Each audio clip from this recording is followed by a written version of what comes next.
And as a teacher, I was like, well, of course I can help you. One of those people was Pat Flynn. He was one of my very first clients. From having no business or even an idea, I didn't know that it would be something of value. And I became his book coach and helped him write his Wall Street Journal best-selling book called Will It Fly? And from there, I started to work part-time.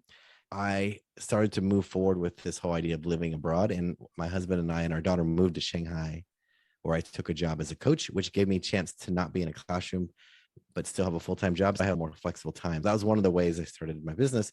And I continue to help coach people on writing books, even online, because I was in a different country.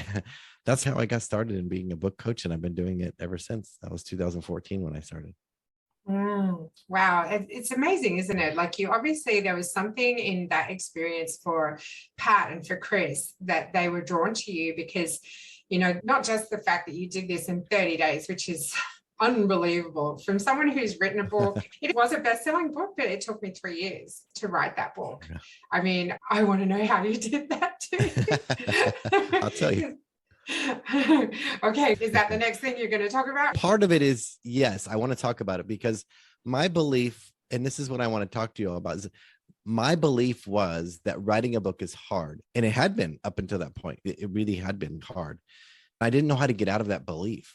A lot of the things that we do because we see others do them, others who are following ahead of us, and that's what they say or do. It became hard because of that. But when I broke it down into pieces about writing a book, I realized I was thinking more about writing a book, researching books, researching an outline. I was doing more that wasn't writing than I was actually writing. And when I sat down to break down, well, how much time do I have as a school teacher? I was a parent. I have kids and they have sports. I didn't have a lot of extra time.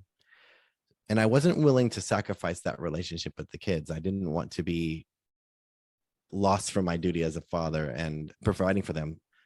So I basically figured out how many words is my book going to be, because I really didn't realize that words is how they measure books. I thought you use pages, but because of the way that you lay it out, you can't use pages. So I broke down how many words I could write in an hour, because that's about the extra time I had.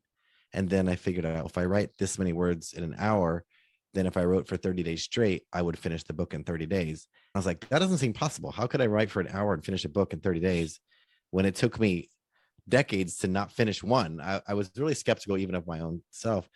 But as I started to map it out and hold myself accountable, I did spend that small amount of time, but I was only writing.